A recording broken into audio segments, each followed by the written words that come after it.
What's going on, everybody? It's AG here. Creed 3 is officially in theaters. I had the chance to check it out last night, so let's talk about it.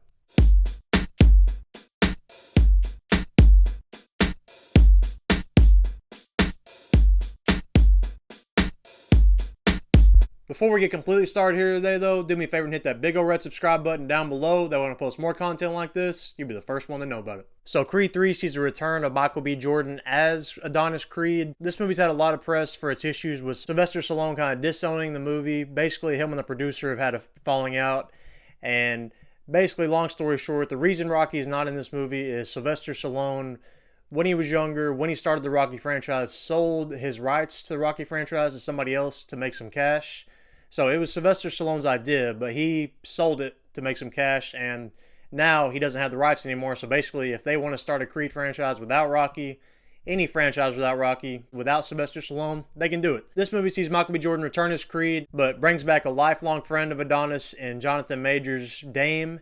Johnathan Majors is on a heat streak, by the way, right now. He's been in Ant-Man Quantumania this month, and he's coming out in Creed 3 now, and he might be the best part of this movie. I'm going to be honest. He's excellent in this movie. The acting in this movie in general is pretty phenomenal, but we'll get to that later. But essentially, it's a Rocky movie. It's a Creed movie. You know what you're going to get going in. You know what I'm saying? You know it's going to be enjoyable. You know it's going to be intense. You know you're going to be engaged with the fights.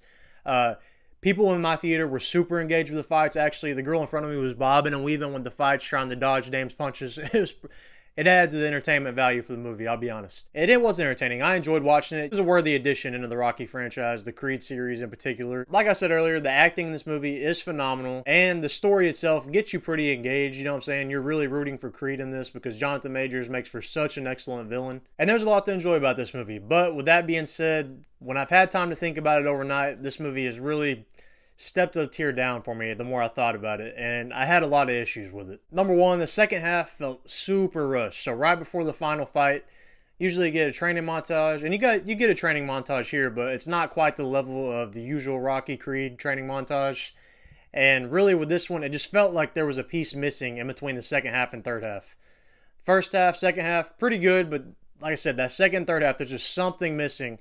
And maybe I missed it, but it feels like they took out some parts because there's some story aspects they talk about in the second half and the first half that just completely go missing in the third half and they never touch back on.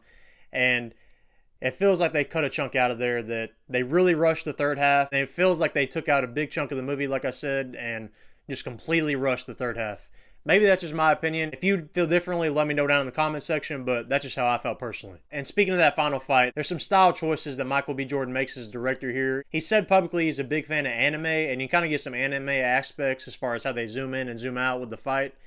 And there's one thing in particular in the last fight that I've heard has taken a lot of people out of the movie, like that once this happens, they're like, I couldn't get engaged in the movie. And personally, I felt the same way. I hate to say it, but it didn't really work for me, what they chose to do. And if you've seen it, you'll know what I'm talking about. If not, once you see it, you'll understand what I'm saying. But that being said, with all my issues, I enjoyed the movie. I would recommend going to see it. It's a worthy addition to the franchise, like I said. It's probably my least favorite Creed movie, though, I'll be honest. It had a lot going for it. It had a lot of potential, and I liked it. It was enjoyable. But like I said, there's just a few things that hold it back that don't quite put it on par with the second Creed and definitely with the first Creed.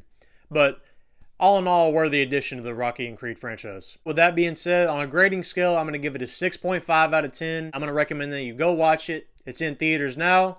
Go check it out. Also, I'll be dropping a Creed trilogy ranking here pretty soon, so be on the lookout for that. As always, make sure to like, share, and subscribe. That way when I post more movies, sports, and gaming, you'll be the first one to know about it. So until next time, AG, out.